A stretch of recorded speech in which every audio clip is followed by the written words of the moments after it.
DeadHatz.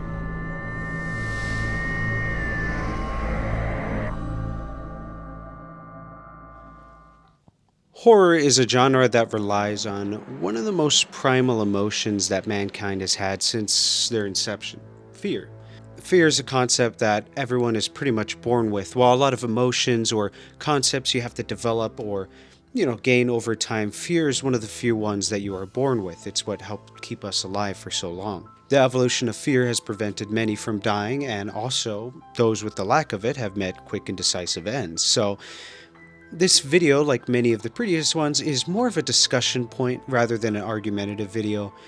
Just kind of basically on something that I've been thinking about for quite a while, and that is, the basis of two questions. How does one critique horror objectively, and should horror be criticized objectively?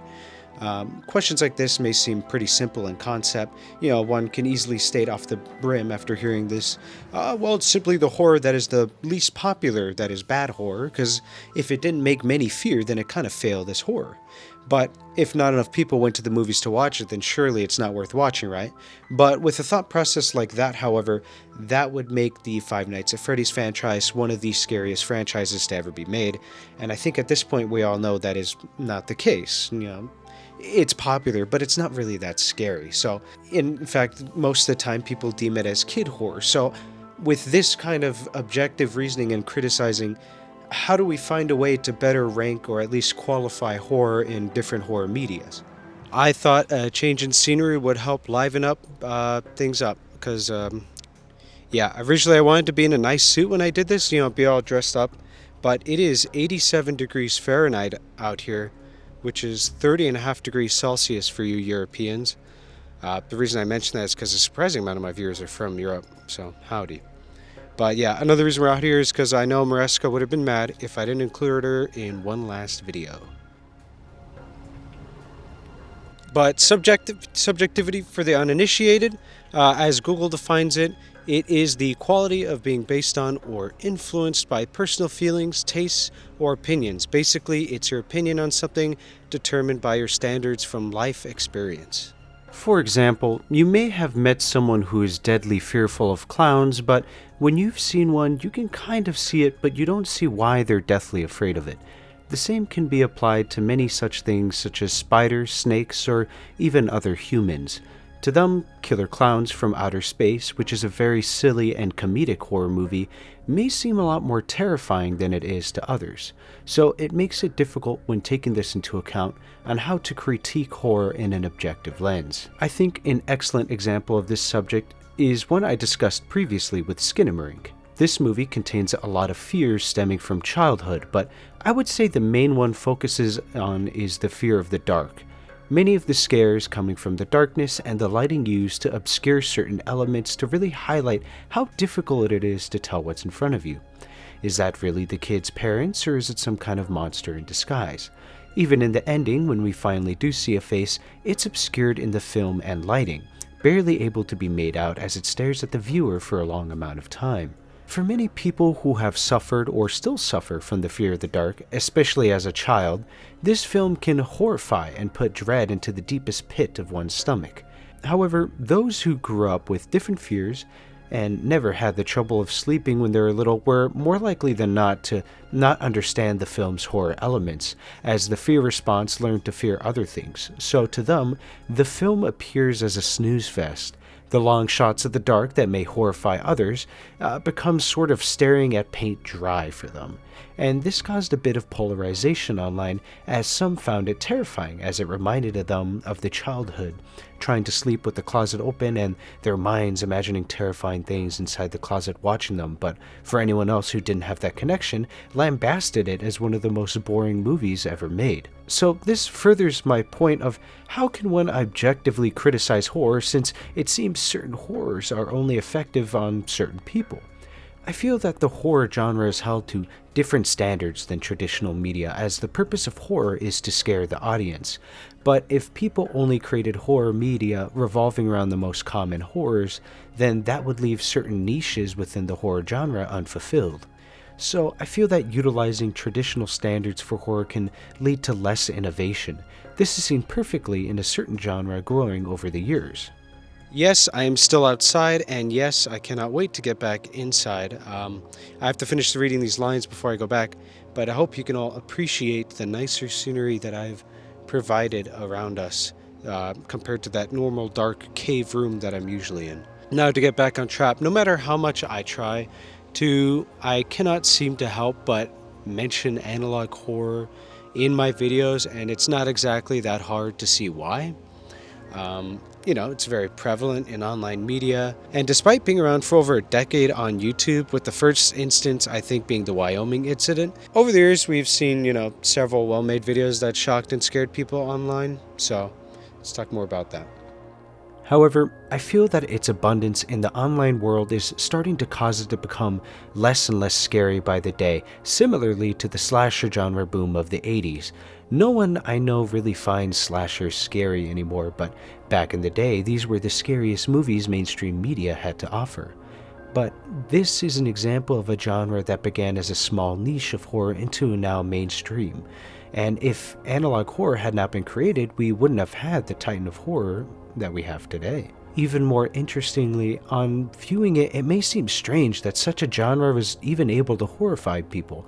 At first glance, it doesn't seem rooted in any primal fears that humanity's had since its beginning. Early humans had no need to fear analog media, so why is it that despite this type of horror not being a primal fear, does it still instill fear upon those who view it? I think the analog horror genre is more of an extension of other genres, a medium more than a genre, but it's still referred to as a genre. We see that medium being able to portray things such as cosmic horror and the uncanny, as we've seen many giants in the genre lean more into this side of horror in conjunction with the analog elements, a combination that, while unforeseen, has brought massive success. If one were to try and criticize early analog horror without the knowledge we have now, with the more objective critique methods we use for common media, then analog horror possibly would have never reached the heights it's reached. So how do we find a way to critique horror in a way that won't limit possible combinations or niches that have potential to grow as big as analog horror has? I decided to move back inside. I was sweating like a dog out there.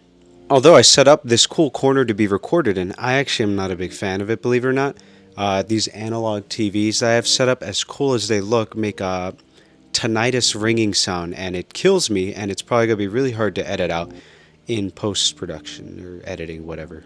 But they make one hell of a backdrop, so I thought I might as well at least try it once, and depending on how hard it is to edit, depends if I'll do this again. But let's get back on track. In this section, I wanted to discuss the possibility of maybe finding a new way to critique horror in a way that is either objective or subjective, or the possibility of finding reviewers for movies that will give a more accurate analysis of a horror creation or film.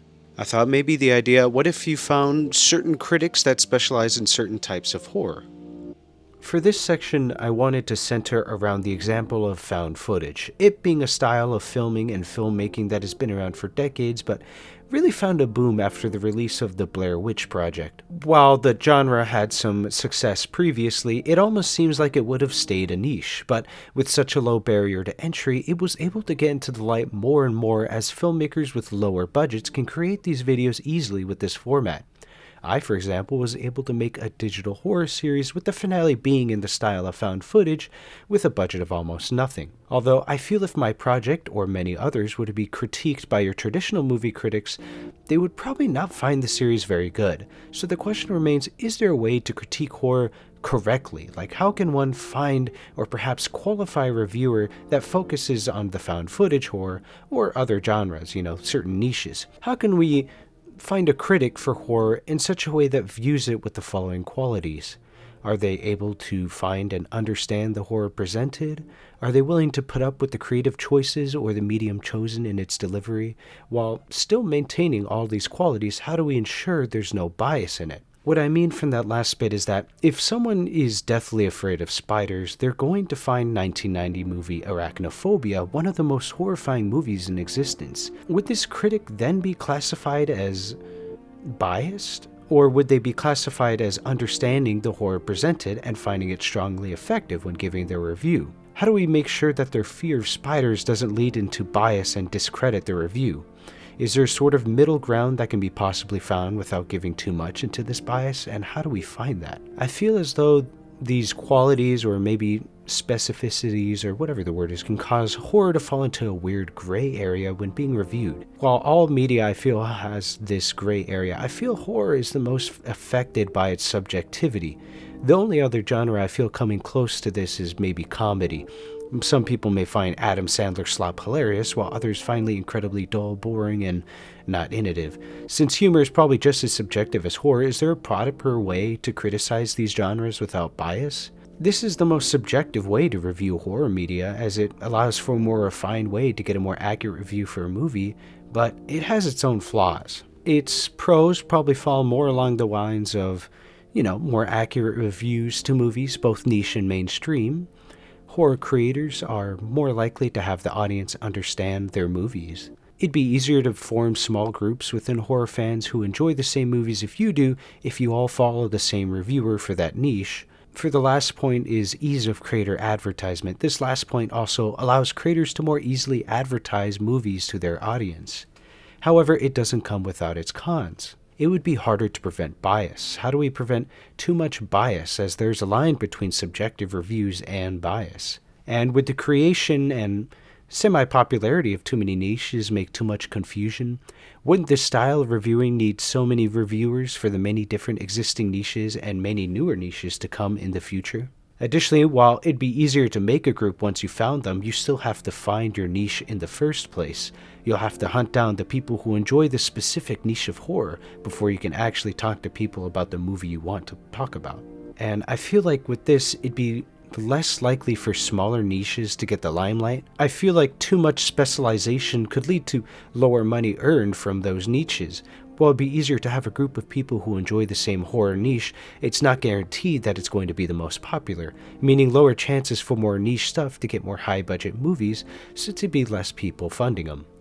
By the way, let me know if you guys like the idea of me moving location between different sections of videos. I played around with it in my head, and I thought I'd keep making videos a little bit more fun, but I don't know, if it doesn't work out, then I'll probably stop. Anyways, I wanted to talk, is the current way of reviewing movies, wrong in the first place? As it would leave subpar movies like Ouija or, the FNAF movie seen as scarier than movies that are actually scarier, simply because they're more popular or more seen by people. But I feel like that just kind of seems wrong. Like maybe this current system isn't working. Would Ouija be scarier than Skinamarink just because more people saw it or it made more money? I mean, if you look at FNAF versus Skinamarink, IMDb sure thinks that the freaking Five Nights at Freddy's movie is a lot better, and I just think that's really flawed. So I wanted to use this section to talk a little more about the, objective-based criticisms that we have today. But how would we correct this? Are we meant to deny what modern critics say?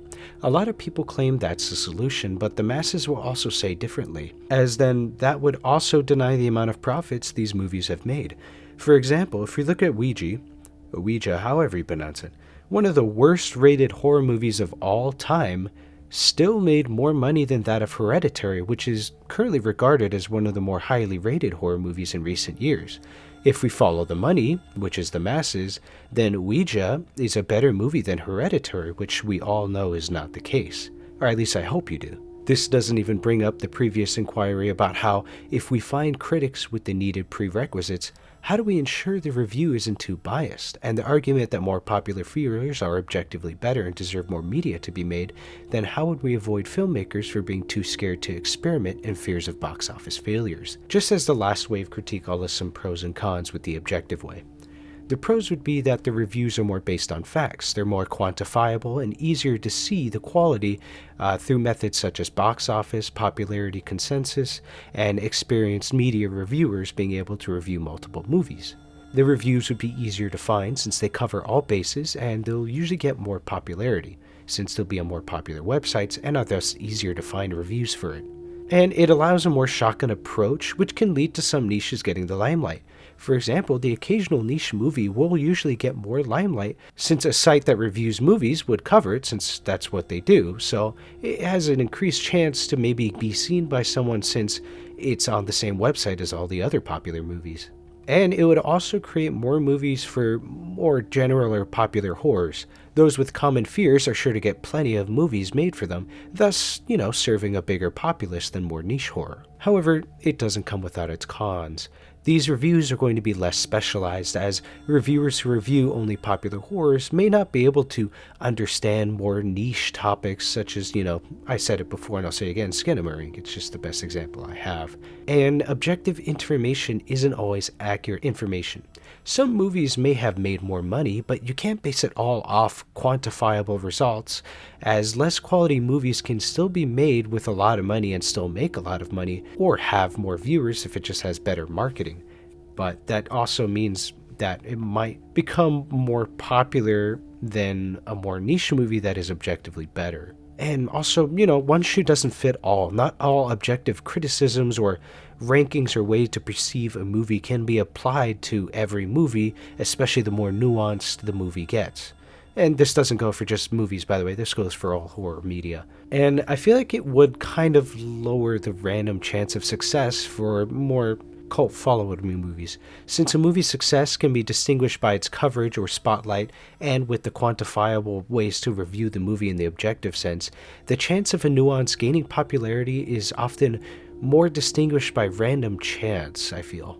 Interestingly enough, we're actually in the middle of a crossroads in current day, as we see a plenty amount of objective and subjective critique when it comes to horror, and, media in general, but this video is obviously more centered around horror. Those who watch popular sites for the reviews, for example, are probably going to see a lot more numbers, like people going to watch the movie or, money. So they're going to see a bit more of an objective review case, whereas those who are searching for more subjective reviews are going to go to their favorite YouTuber or blog to find, their reviews for the media that they like to enjoy within the horror subgenre or whatever. But my question relies more in the sense that, is that current system really working? I mean, previously we had objective, and now it almost seems like we're not switching to subjective style critiquing, but a bit of a crossroads. But is this really working in a way?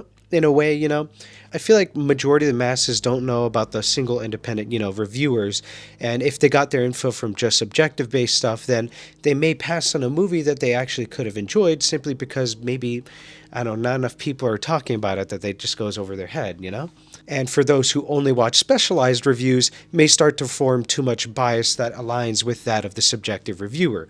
Anyone who's watching one guy for reviews, like, if I go out and say, this guy's the only guy I need to watch for reviews, well, that means if a movie comes out that I might enjoy, that he or she says is bad, I might just listen to the reviewer without actually going to look at the movie myself. It leaves a possibility of someone missing on something just because their favorite reviewer said they didn't like it. So I'm going to reiterate again, this video serves more as a discussion piece more than really arguing for one side of another. I kind of wondered what your guys' input was, because it was a thought that was kind of throwing around in my head for quite a while. Of course, I'll join in the discussion with you in the comments, because that's what I did for the last discussion piece I made. But do you have any ideas on, a way we can review horror that maybe is both objective and subjective? All in all, just more refined so that we can get more accurate reviews on horror media in the future. Let me know in the comments below. And thank you guys for being patient for me while I've been gone for so long. I've been pretty busy in life. I started school again. I still have my full-time job. And I kind of just fell out of love of video making for a while. But I'm hoping this video puts me back on the saddle as far as making stuff. As far as the more independent stuff, like my last little mini-series, I did really enjoy that. I figured that's more of the stuff I want to make, but I think what I'm going to do is I'm going to do a mix of both, so that way I can still keep myself entertained without getting burnout, doing the parts of the video making process that I love, while still being able to bring content to you guys that you guys enjoy. But yeah, it's been a lot of thinking. I took almost a whole year off, but hopefully we're going to be back on track this year. But yeah, until next time, thank you guys for watching. Alright, hopefully this video isn't dog shit.